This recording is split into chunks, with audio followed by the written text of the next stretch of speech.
Aha! We're going to need this, aren't we? I have a feeling. I wish I could actually have something with me, but I'm still at work. But I'm recording this after hours in case anybody wants to go and report me to anyone. I'm not doing this during the clock. All right. I just have to stay in Franklin, and I couldn't see recording a podcast episode at like the library or a coffee shop or any place normal. So I figured Carter House Visitor Center, stable Wi-Fi. I have a desk here. Oh, well. Yeah, I imagine you get some very odd looks at a coffee shop. Anyway, like me being manic as I am, I feel like, I don't even know. Like, what's a good? I don't know. Honestly, both of us were born ugly, so there's not an angle out there that could help us. That's fair. Actually, really fair. Brutally honest, though, and that's what I appreciate about you. Always have. Speaking of brutal honesty. Oh, there we go. Speaking of brutal honesty, there's nothing more honest in the world than a politician running for president. All right. You can trust them with everything. They'll promise you everything, and you get nothing, and you'll like it. Man, I can't even say it with a straight face. So anyways, what are we talking about today, Bubba? Man, dude, we were talking about some wackadoo elections. Because it is, this episode will come out on Monday. Yes. 24 hours in advance of the U.S. presidential election of 2024. It has the potential of joining the ranks of some of the most consequential and most important elections in the history of this country. And I agree with that, except I don't think it's unprecedented. I think this election is important, but I don't think it's unprecedented. The result of it could be unprecedented. Perhaps. But the election itself, I don't think so. But there are some. You made me vow to not talk about my my political opinion on this show. I think our listeners get more than enough of that, especially, the past, 3, 4, 5 months, we've been nothing but bombarded by nothing but political boo-hickle. Yeah. But here's the deal. On Tuesday, we will elect, as we have 47 previous times, a president of the United States who will oversee this country for the next 4 years. Maybe. You want maybe. If you want my very quick, I got to throw it in there, Bo. I can't not do it. Go ahead. We've heard a lot about how this is a polarized election, all these things, the stakes have never been higher. I believe in part that that's true. I think that the very fabric of the country, its institutions, are in jeopardy in the year 2024. We can't do this because I could, as you learned yesterday, could do this for 55 minutes flat. We did.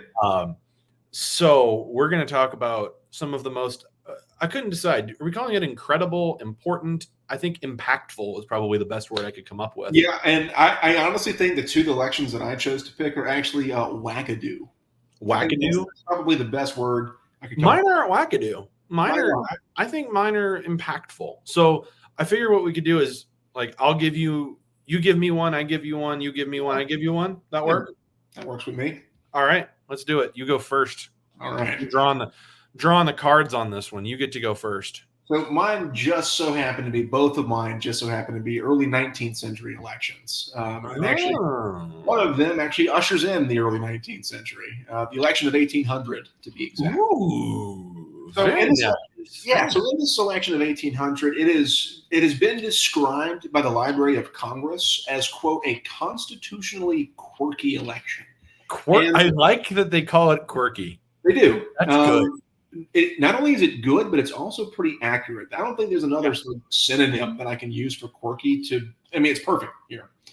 Right. So let me see. Apparently. Well, yeah.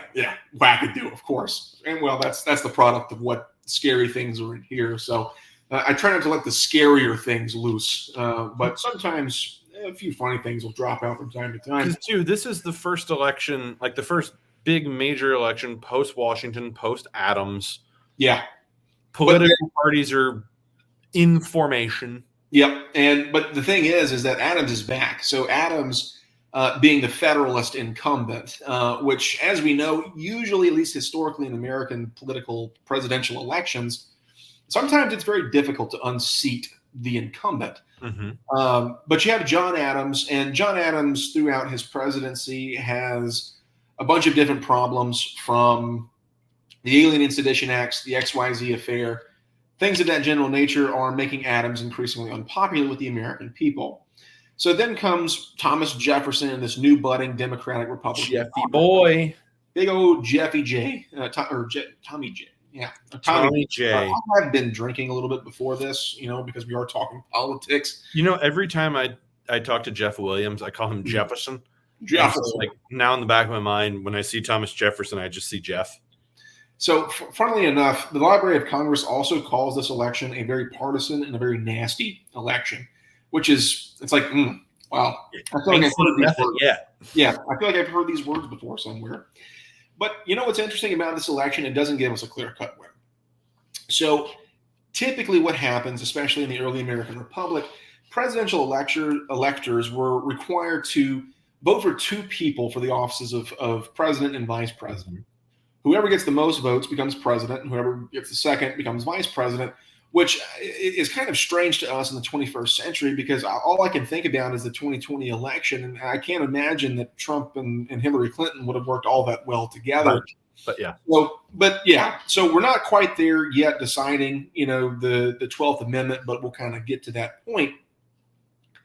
Well, as it were, Thomas Jefferson and his running mate Aaron Burr, they both received the same amount of electoral college votes. So neither one of them was the clear-cut victor, but there was a clear-cut loser. That loser was John Adams. Yeah, John Adams. So, funnily enough, James Madison actually wrote pretty extensively at the Constitutional Convention in 1787, specifically discussing the process in which the president shall be elected. Madison took notes, and he wrote that the convention actually rejected the idea that we should directly elect the president. So that obviously now most Americans know that the presidential popular vote doesn't really mean anything. I mean, it's a good way to gauge. It's just a nice little stat. Yeah, it really is. They like me. Exactly. I'm likable. And it's also a way to sort of gauge, the feelings of the American people.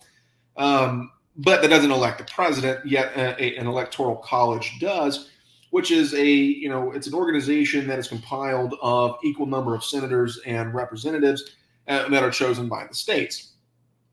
Well, the system would require that independent votes be for both president and vice president. We're not voting, for a one-party ticket here like we do today. Specifically, the key to winning the election of 1800 was actually controlling the manner of which the presidential electors were chosen. So interestingly enough, Thomas Jefferson actually wrote to his friend James Madison in March of 1800. He writes a letter that outlined a plan that he was actually looking to manipulate the presidential electors in very key states like New York, New Jersey, and Pennsylvania. So it's like, interesting here. Interesting here, Mr. Jefferson. But interestingly enough, on the other side, the Federalist Party, a guy by the name of Charles Carroll, he actually wrote a letter to the Federalist Party leader, who you could probably consider to be Alexander Hamilton. He wrote to him in August of 1800, declaring that Jefferson's supporters were actually attempting to obtain Maryland's presidential electors through legislative manipulations, even despite the majority of the people of Maryland being pro-Federalist Party. Mm-hmm. So Hamilton, and this is kind of coinciding with Halloween here, because Halloween was just yesterday, but Hamilton, after learning this, Hamilton writes basically this public letter, and he kind of titled it, Fearing the Fangs of Jefferson. So he doesn't like a vampire and stuff. Right. He doesn't, yeah. Forget Abraham Lincoln, the Vampire Slayer. It's actually Thomas Jefferson. Fantastic movie, by the way. Historically accurate, great movie. Honest to God, I read an article that said that its depiction of the Gettysburg Address might be the most accurate depiction of that address on film. And I was like, no way. And then I had to go back and look. It is. I mean, he's got the voice down. Everything's right about it. The direction is correct, which is first. And it's not Gregory Peck, 77 years old, right? Because when I see Gregory Peck, I can't not see Atticus Finch, who is very Lincoln-esque. Yes. But then at the same time, I see Douglas MacArthur, who is not at all Lincoln-esque. No. Um, Yeah. Very, so very you went 1800. Yep. And what happens ultimately, right? Because that gets thrown into the House. Yes. So the results look something like this. Both Aaron Burr and Thomas Jefferson, both of them had a total of 73 electoral college votes. And what that causes, because there is no clear-cut winner, we have a constitutional defect. So the presidential election is then thrown into the House of Representatives for the House to decide. That's sort of the fail-safe of the Constitution, so to speak. And who's got possession of the House? So at the moment, well, it's not necessarily who has possession of the House. It's particularly someone that Jefferson needs to really support his efforts to becoming president. John Adams, like I said, he is only receiving 65 electoral college votes. Mm-hmm. He's out. So his reelection bid is a failure, right? Hamilton. Hamilton is a major voice for the Federalist Party. Mm-hmm. And not only is he a major voice for the Federalist Party, he's also fairly good friends with Aaron Burr at this point. Mm-hmm. The problem is that Aaron Burr has this really bad habit of flip-flopping politically. Mm-hmm. Aaron Burr will, whatever it takes to essentially, win the political game, so to speak. Aaron Burr's on top of it. So, to Hamilton's thought is that Burr doesn't really have a backbone. He doesn't really have fortitude, so to speak. And although Hamilton and Jefferson are polar opposites of one another, they hate each other's guts, Hamilton encourages Federalists to throw their support behind Thomas Jefferson. So Jefferson, on the 36th ballot that was casted by the House of Representatives, becomes the president of the United States in 1800. After losing the election, right? Because as we've seen previously with some presidential elections, that the losers like to bitch, moan, and complain. If StreamYard will allow me to, or really wherever we post this, allow me to curse just a little bit. But as we understand, people like to moan and complain. After losing the election, John Adams actually wrote to his youngest son, Thomas Adams. He actually accused his political opponents, specifically that of Jefferson, of being, quote, British agents or old Tories. My God, where have we heard all of this before? Mm-hmm. And Adams actually makes the point. He says, you know what? They're actually, conniving with, the old British. We have to. He's trying to state that they're trying to coordinate something against Adams. Right. Adams states they're trying to do this for two reasons: to foment a war with France and to make constitutional changes. Yep. The only constitutional change that comes during the Jefferson presidency, at least the first half of it anyway, is the 12th Amendment that is ratified on June 15th, 1804. What the 12th Amendment does is it basically redoes how we vote for president and vice president. So we have a more modern version after the 12th Amendment is passed. So there is a consequence to this election. Obviously it's thrown into the House. Jefferson wins, and we get the 12th Amendment. You know me, I'm a big longue durée guy. Mm-hmm. I like to see where these things go. So my election is, I said I was going to throw you some wild cards. I hope so. Here we go. 1920. Wow. The election of 1920. Impact. Here we go. Warren G. Harding, return to normalcy, is running against Democrat James Cox of Ohio. The nation in 1920 is anti-war, mm-hmm. anti-progressive, because they've just come off the Wilson administration. Yeah. And there is a lot of tension socially and politically. And then socially, upon racial lines, we have race riots breaking out across the South and out into the West. And there's a lot of organized labor strikes going on because we're entering into a post-World War I style recession. The other thing that's happened is in 1919, we get this kind of red wave across the country in terms of kind of the mobilization of communist thought and communist influence in the United States. So 1920, we see Warren G. Harding saying, we're going to get rid of all this. We're going to go back to normal. We're going to go back to 1911. Everything's going to be fine. We're gonna live on. All is well. In the general election, Cox picks up Kentucky, Virginia, North Carolina, South Carolina, Texas, Arkansas, Louisiana, Florida, Mississippi, Alabama, Georgia, and that's only because he's a Democrat. Mm-hmm. He would not have won in a general election with any other letter behind his name in those states. He wins because of the solid, or he gets those states because of the solid South. But the election, of course, goes to Harding, 440 some odd electoral votes. I mean, it is an absolute landslide. It makes him like a redheaded stepchild. Right. And because Cox ran on this unpopular, super old progressive idea, he was going to basically carry on the torch for Wilson. Sure. Now, if you're wondering, dear listener, why the hell is 1920 so important? James Cox's running mate was the Assistant Secretary of the Navy, a 38-year-old Franklin Delano Roosevelt, who was just now starting to get like kind of recognized nationally and politically. This had the potential to totally destroy his political future.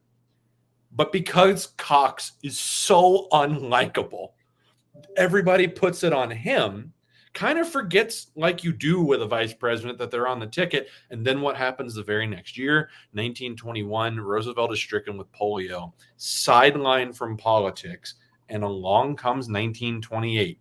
7 years later, he's ready to make the return to politics. And in 1928, Al Smith runs for president and negotiates a deal with Roosevelt to run for the governor of New York. Roosevelt is elected. Al Smith loses. Smith wants to get back in the governor's office. FDR goes, no, I won the election fair and square. It's my deal. Smith comes into the office and starts telling Roosevelt how to govern the state. And he goes, no, that's not how the election of 1928 works. I'm the governor now. Too bad. Look at me. I am the governor now. I am the partially paralyzed governor now. Roosevelt wins in a landslide in New York, becomes the governor, and then what happens the next year? 29, the Depression. And Roosevelt's management at the state level of the Depression in New York is nothing short of remarkable. So then in 1932, he's got basically 3 years to work on this. By 1932, he's ready to run for president, and he wins in a landslide solely because he agrees to just do something. Whatever that something might Harding didn't really do a whole lot from 1920 on in, but it's really Hoover and Coolidge, the kind of Republican idea of hands off the economy, it self-corrects, it always auto-regulates itself. FDR says, no, I'm just going to go in and start doing something. Yeah. And that's why we judge, impact here, right?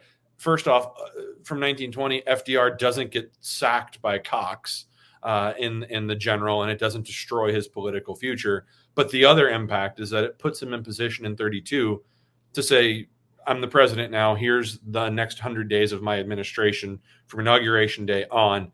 This is what we're going to do. And really, it's just doing something. And there's a lot of people out there that, because they don't like Roosevelt and because they don't like the New Deal administration, they think it's socialist or communist or all this other stuff. They say things like FDR didn't actually help the economy. He made it worse. You have to break it in order to rebuild it and make it better. So he had to break the economy, destroy the banking system, and then rebuild and re-regulate. So my first election is 1920. There. Yeah, I think you're absolutely correct. I can't imagine.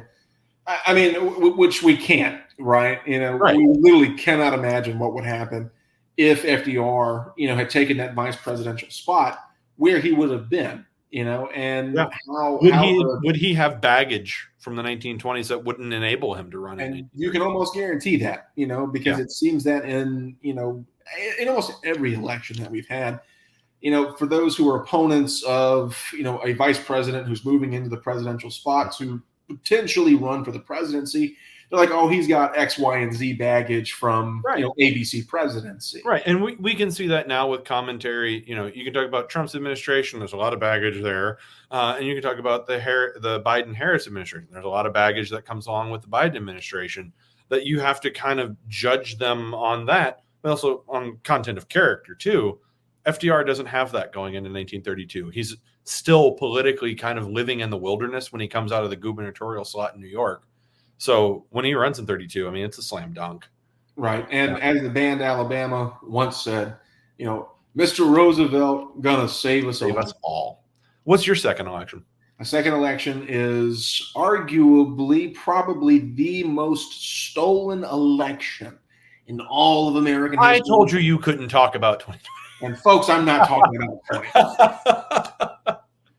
I'm talking about 1824. Andy J, his house is right over there. That's true. North of me. That's true. Not too far. This is a very unique election in American history because obviously in the previous elections, two of America's first political parties, the Federalists and the Democratic Republicans, dominated the political scene. The Federalist Party, which was founded by Alexander Hamilton, John Jay, and James Madison, had a lot of early success, despite John Adams only being the only Federalist president in U.S. history. Well, after the election of 1800, after Hamilton decides to support that of Thomas Jefferson, Hamilton and Aaron Burr get into this famous duel. Burr kills Hamilton and essentially kills his political career. They both lose their political career, but Hamilton's the only one to lose his life. Other way around. And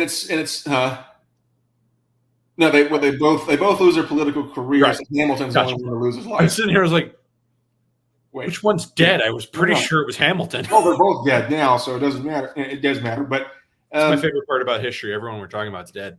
That's true, absolutely. And it's very interesting. Something I've never really thought about before, but as I was kind of doing some research about these two elections, man, it's almost symbolic that that Hamilton gets killed in this duel, and it's not very long after the Federalist Party will also die.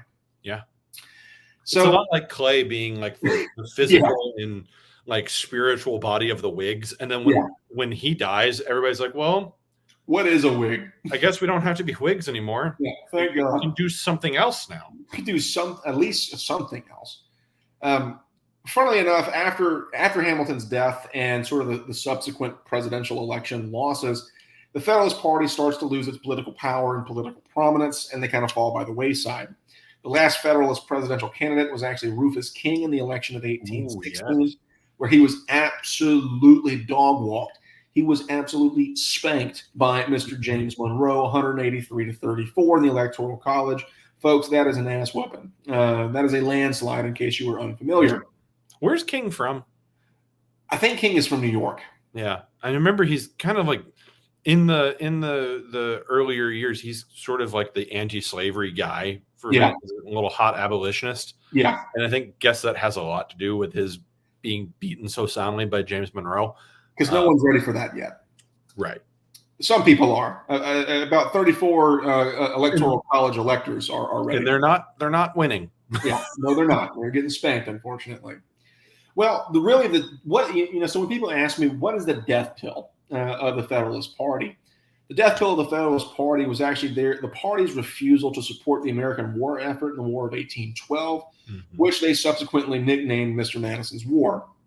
In fact, primary Federalist states, actually, some of them refused to send volunteers to fight the British in the War of 1812. And after the War of 1812, essentially ends in a gentleman's agreement of, well, we promised to make things go back to the way they were. So no one really won. No one really lost. So really Mr. Madison's War has a variety of only slightly different changes. But what kills the Federalist Party is their refusal to support the American war effort. But all of this leads me to the election of 1824. With the Federalist Party dead, there are really four major candidates that have a shot at the presidency in 1824. They're all members of the Democratic-Republican ticket. These four men are John Quincy Adams, Henry Clay, William Crawford, and Andrew Jackson. For a very brief moment, John C. Calhoun is also running for the presidency, but he doesn't stay in the race very long because he chooses to drop out and actually run as the vice president of John Quincy Adams. So, as you can probably rightfully imagine, as we saw in, the election of 1860 a little bit later on, with so many choices, majority is hard to reach. So the election results look like this. Andrew Jackson receives a total of 152,901 popular votes and 99 electoral college votes. Adams receives 114,023 votes and 84 electoral college votes. Clay only receives about 47,000, and Crawford receives right under 47,000. Clay receives 41 electoral college votes, Crawford 37. Now, Clay and Crawford, they essentially don't have a shot. Mm-hmm. So the election of 1828 boils down to John Quincy Adams and Andrew Jackson. The problem is that neither one of them has the majority. The majority needed to win the White House is 131. So, Joey, what do we have here? We have another constitutional crisis. Mm-hmm. Now, this is the first and only election so far, mind you, so far, this is the only election outside or past the 12th Amendment's ratification to be decided by the House of Representatives. Crawford actually has a stroke, so he actually has to drop out of the presidential election, not that he had a shot anyway. Henry Clay, who is currently serving as the House Speaker, also doesn't really have a shot either. So John Quincy Adams and Andrew Jackson, they sit back and they look at all of this stuff. They say, look, I have got to win the support of Henry Clay in order to win this election. Both Jackson and Quincy Adams attempt to garner favor with Henry Clay. The problem is that Clay doesn't like either one of them. Exactly. Although Clay doesn't like John Quincy Adams, he hates Andrew Jackson. Yep. Okay. There's a difference between not liking someone and hating someone. Mm-hmm. Hate is a strong word, and we use it when we can, right? This is the election that brings about one of my favorite Jackson quotes. So Yes. Please do go on. Yes. So Adams and Jackson, they're battling for supremacy. They're hoping to win Clay's favor. The thing is this. Clay stated that if Jackson were to be elected president of the United States, it would be, quote, the greatest travesty to befall our republic. Tell us how you really feel, Henry. Strong words there, HC. What's that? Strong words there, HC. Yeah, strong words from Clay, but I mean, we're pretty used to that, right? Mm-hmm. The thing is that John Quincy Adams also supports Henry Clay's what he called the American system. A stronger national government, things like internal support. All the internal infrastructure rehabilitation. Roads. Yeah. Yep. You know, so Big Quincy fan of Adams canals. Loves to dig some waterways. love him. Loves them. So Quincy Adams has the support of Henry Clay. So Clay encourages members of the House to vote for John Adams. Jackson is absolutely gut punched. He feels that this is a truly stolen election from the American people. Jackson and his supporters also accused Clay and Adams of striking, quote, a corrupt bargain, which is why oftentimes the election of 1824 is oftentimes known as the corrupt bargain. Now, Jacksonians, they campaigned with this notion for the next 4 years, which of course will inevitably lead to a Jackson-Adams rematch in 1828, which Jackson will win heavy-handedly.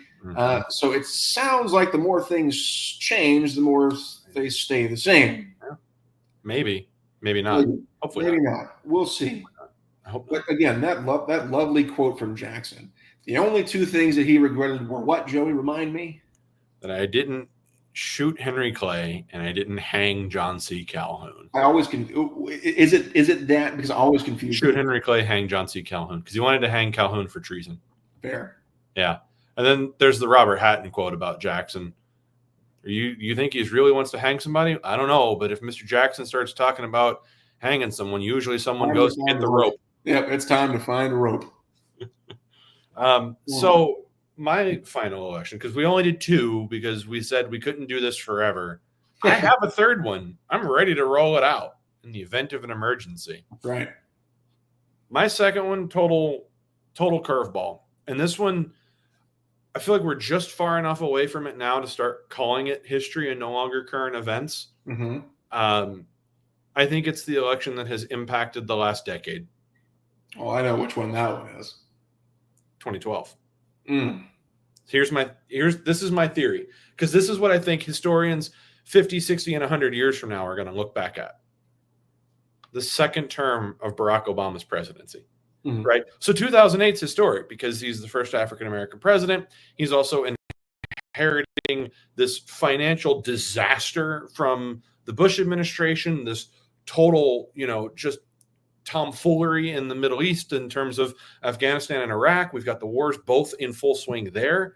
The Obama administration enters into the White House in 2008 and faces largely heavy-handed Republican opposition. But this is still when Democrats and Republicans, after work, got together, hung out, had beers, went to each other's barbecues, everything, right? There's a lot of mutual respect still within the parties. Along comes 2012. Obama's first 4 years looked pretty good. We're coming into this period in 2012 where we're coming out of that economic spiral. The Middle East, we're starting to see downscaling. And then, not to mention, we go into the election of 2012, and who runs against Barack Obama but Mitt Romney. Big Mitt. Big Mitt. Big Mitt all Romney. But Romney has one big, giant piece of baggage that hangs off of him, and that is that he's a Mormon. Yeah. Special on He's just Christian enough to be viewed as Christian by the evangelical right wing of the party, but not Christian enough to be deemed Christian by the evangelical further right wing of the party, what is that piece that has started to gain traction by 2012? The Tea Party. They grew out of Palin's vice presidency in 2008 under the McCain ticket. So the Tea Party comes to bear. They say he's not conservative enough. He's not Republican enough. So Romney is defeated in the general election in 2012, 332 electoral votes to 206. Obama gets a second term in office. And who starts showing up on Fox and Friends, Sean Hannity Tonight, and all the other Fox programs, but Donald Trump? Mm-hmm. We see the rise of the birtherism thing. Show me the birth certificate, prove that you're from here. Of course, Barack Obama is from here. Yeah.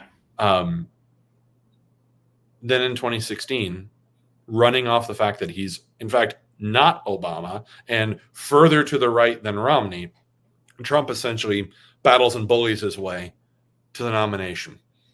And it's so funny to me because he's not. He's a lifelong Democratic voter. Yeah. I mean, man wrote a check to the Hillary Clinton campaign way back in the day when she was running against Obama. It's out there. Like that's fact. Partisan. Anything. That's just facts. That's just fact. And no printer, straight facts. Yeah. I mean, right. You're right. So then what do we get for the next 4 years from that point forward, from 2016 to 2020? Well, we inherit still war in the Middle East, which remains all the way through his presidency. And then in 2020, we get hit with the coronavirus pandemic. Not great. And in his last days in office, he negotiates a deal with the Taliban to seize over or hand over control to Afghanistan and get the last American troops out, and then move the deadline up so that whoever became the president would have to deal with it. Mm-hmm. And then here we sit in 2024, 4 years later, he's running for president again, after having been beaten in 2020. He's running again in 2014 or 2024. And I think if we look back at it, had Romney won in 2012, I'm not saying that that's a good thing or a bad thing, but had Romney won in 2012, I don't think certainly there's no second term of Barack Obama. So then there's no need for him to go on Fox and Friends and talk about the birtherism, the birth certificate, all this other stuff that gets him the notoriety to when he runs in 2016. People say, oh, he says what we're all thinking. Yeah. So there's my two in terms of consequence. I picked two wild cards. You want my other one? Yeah.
Do you have another one? I was going to say 2000. Really? I mean, I guess, yeah, Hanging Chad. Yeah, and shout out to brother Jeb Bush in Florida. And, you know, here in his native state, Al Gore here in Tennessee. Yeah. And, you know, I mean, Bush is very unique. Bush 2, let me be specific. Bush 2 is one of the most quagmire presidents I think I've ever thought about.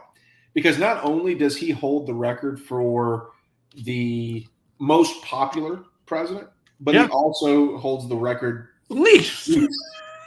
Like in 2000, like after September 11th, 2001, dudes, I mean, it's hard not to, right? When he gets on top of the rubble and he says, I hear you, we all hear you, the world will hear you. America hears you. And then it's like, well, naturally, he's the greatest thing ever. And then by 2008, it's like, we can't get him out of here fast enough. Yeah. So that's a good one, actually. Yeah. My other one, and this is the thing too. We could have talked about the easy ones, right? 1960, Kennedy and Nixon. He shows up on TV. Kennedy looks so young. Nixon looks old and tired and sweaty. So whatever, right? We could have talked about 68 because 68 to me is still one of the craziest elections ever because you've got the incumbent in Lyndon Johnson and he chooses to not run for re-election. Yep. Even though, I mean, and here's the deal with Lyndon Johnson. And I think one day historians will be a lot nicer and kinder to Johnson in their assessment because if you put your thumb over Vietnam, the rest of his presidency is glowing. Yeah. Civil rights, social reform, Medicare, Medicaid, Social Security reform, the Great Society. Yeah. Our parents and grandparents have hung their hats on. This is what we did. That was Johnson. Yeah. Right. So then he doesn't run in 68 and Nixon gets into the presidency. And then it's just a handful of years later and it's Watergate. Johnson has a great social presidency. As far as international things. Domestic president, phenomenal. Great. Foreign affairs, not his strong suit. Highly questionable. Not his strong suit, and it also he had zero experience going into the presidency about foreign affairs. Yeah, but as a domestic leader, as a guy who literally was a titan in the U.S. Senate, I mean, it's hard to beat his record. So this was my other one. It was 1860 because it's so easy, right? I mean, it's my bread and butter. 4 men run for office, one of them wins. The head of the anti-slavery Republican Party. And, just does this little thing called saving the Union. Does this whole, there's a guy who's really thinking, kept the United States from shrinking. That's that goddamn Abraham Lincoln. Well, I was going for the Animaniacs song. Up to bat because old Abe Lincoln, here's a guy who's really thinking, kept the United States from shrinking, saved the ship of state from sinking. I know what I'm doing after this. You're going to go watch the Animaniacs? Of course. And I feel like we need to link the Animaniacs song to this episode.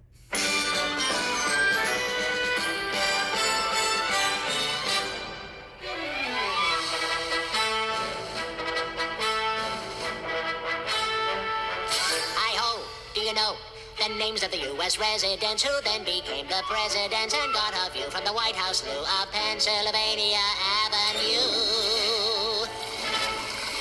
George Washington was the first you see. He once chopped down a cherry tree. President number 2 would be John Adams, and then number 3. Tom Jefferson stayed up to write a declaration late at night, so he and his wife had a great big fight, and she made him sleep on the couch all night. James Madison never had a son, and he fought the War of 1812.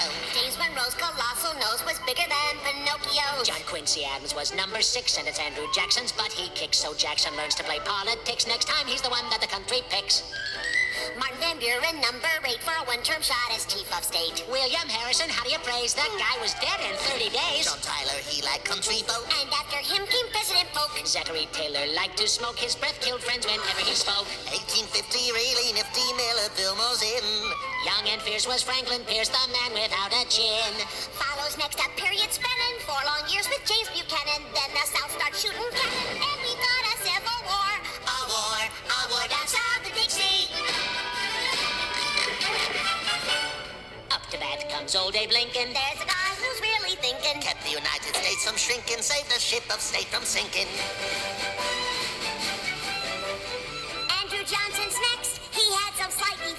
Congress each would impeach. And so the country now elects Ulysses Simpson Grant, who would scream and rave and rant. While drinking whiskey, oh, the risky, cause he'd spill it on his pants. It's 1877 and the Democrats would gloat, but they're all amazed when Rutherford Hayes wins by just 1 vote. James Garfield someone really hated cause he was assassinated. Chester Arthur gets instated. 4 years later, he was traded. For Grover Cleveland, really fat, elected twice as a Democrat. Then Benjamin Harrison, after that it's William McKinley up the bat. Teddy Roosevelt charged up San Juan Hill. And President Taft, he got the bill. In 1913, Woodrow Wilson takes us into World War I.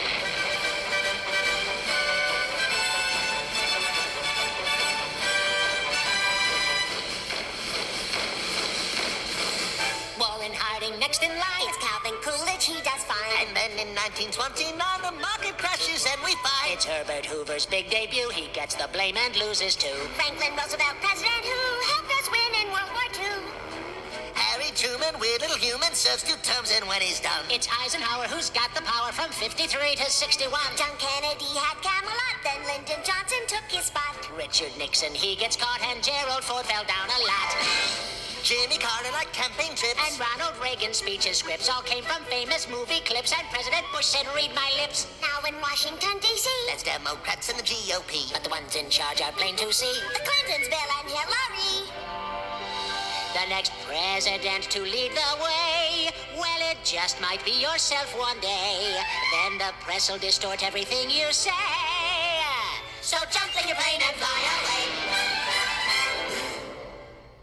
Yes, we do. And I also think that you and I need to put what brain power we have left in here and do something with the other presidents, because it only stops at Bill Clinton. Oh yeah. There actually is an episode. There is a video out there that goes a little further. I think they took it to the Trump years. I am unknowing. Yeah, you might need to do some research. Indeed. Research on that. Do your own research. Right. Mm. No, so 1860 I thought was really important. Naturally, super impactful because it's the only election that throws us into civil war. Yeah.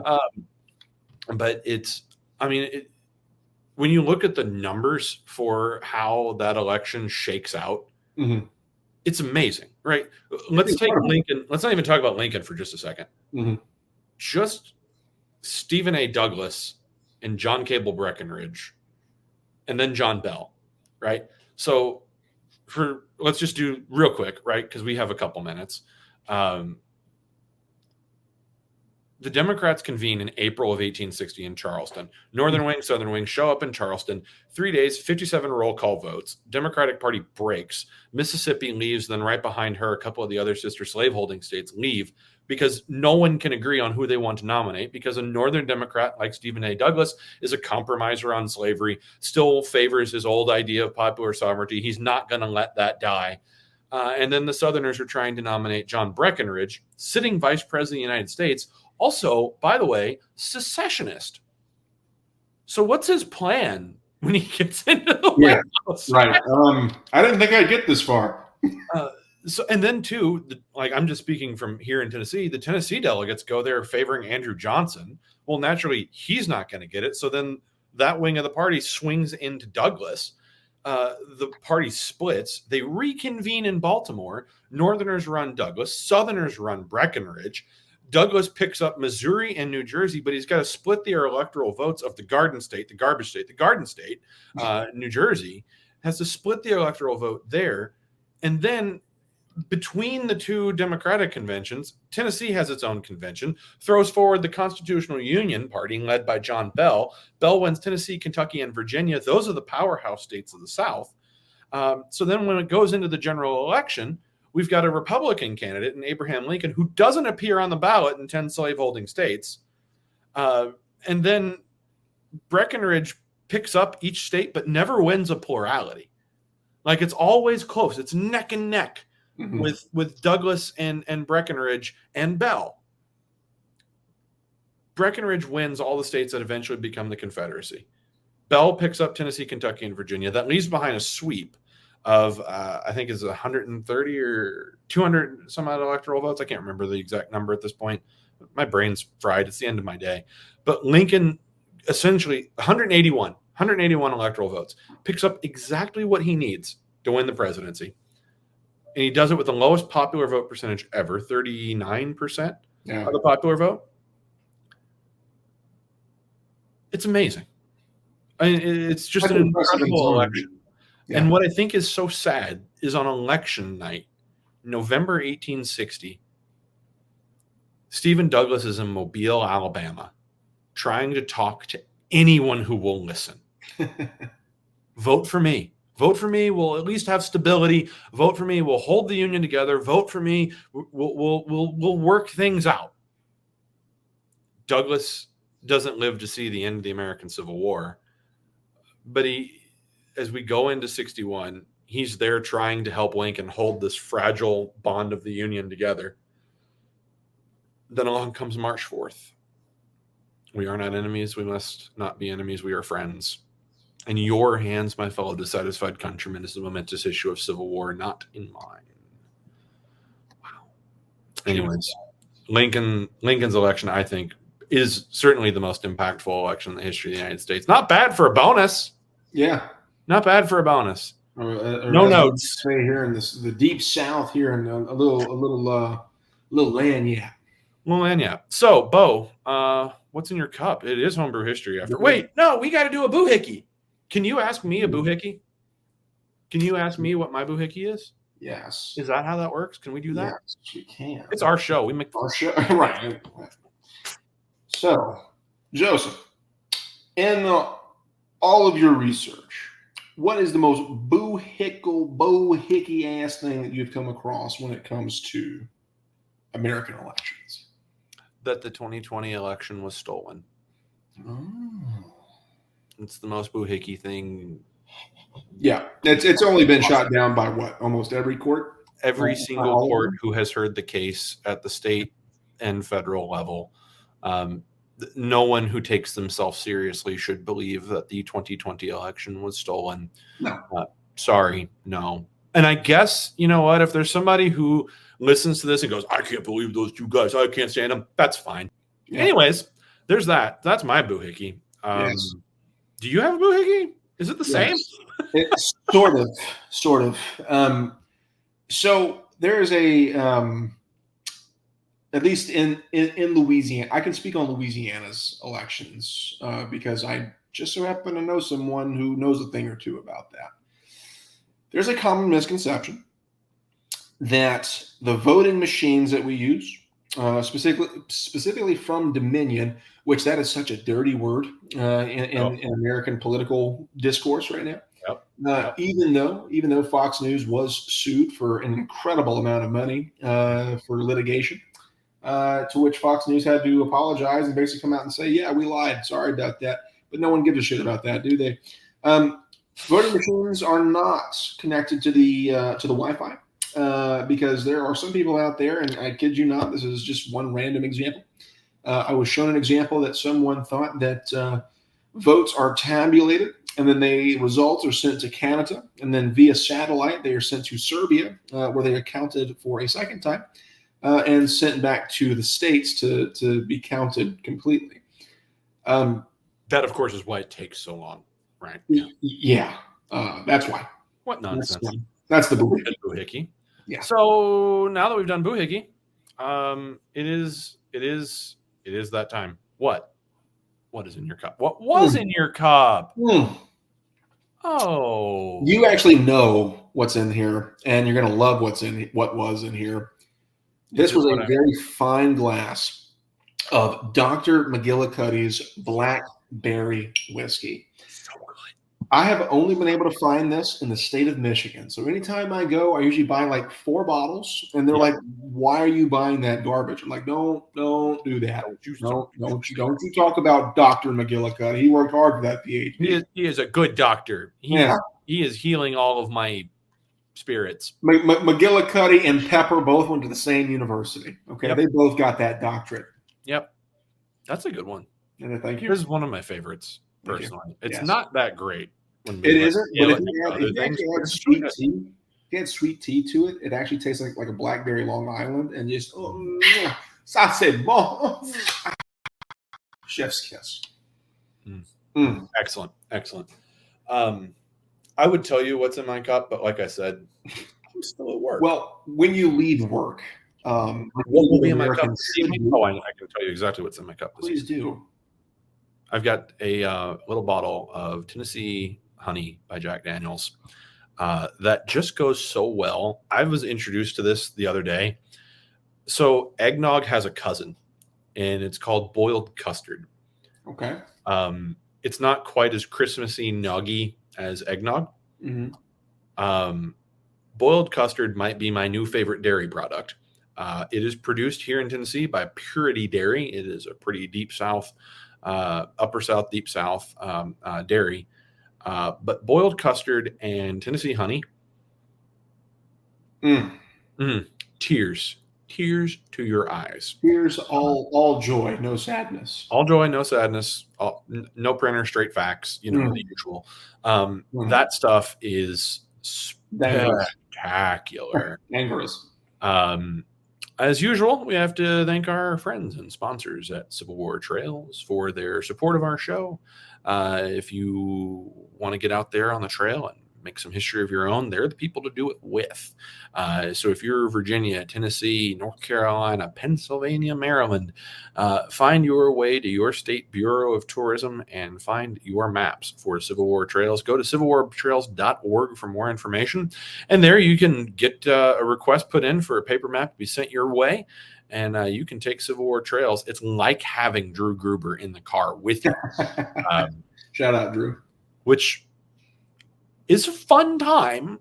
There's always good food and good conversation to be had there. But take Drew and the gang with you on your next road trip through Civil War battlefields all across our great nation. So check out civilwartrails.org for more. Bo, I don't know. Here we go, I suppose. For being a political episode, we stayed pretty historical. Proud of us. I tried. It's hard. It is. Really hard. It is. There's so much I wanted to say. I know. So much you wouldn't let me say. I know. I kept my oath. I did it. I did good. Scout's honor, he did. You told me I couldn't say certain things. I didn't say those certain things. I was here the whole time. Well, probably still found a way to make people angry, but that's nothing. We're gonna win. It's fine. Yeah. Well, when next you hear from us, it'll be 2 weeks after the presidential election of 2024, and I guess we'll have to do a little rehash, revisiting, or we'll just pretend that it didn't happen and move right along. We got other stuff coming for you down the pipe. I don't want to give too much away, but some really good episodes coming to us through the rest of November and on into December. And yours truly is going to be stampeding around the battlefields of Middle Tennessee, bringing you some recordings of battlefield tours done here in Spring Hill and Franklin. So lots to look forward to going into November. Bo? And this Tuesday, get out and vote if you haven't done so already. I would say if you have, go and do it again, but they frown upon that. Yeah. All right. Well, go out there, do your civic duty. Remember, don't embarrass us, and safeguard the experiment in American liberty. We can still be a shining example to the world if we try. Just try. Just try. Literally just push a few buttons. Godspeed. Bo, always a pleasure. Cheers, mate.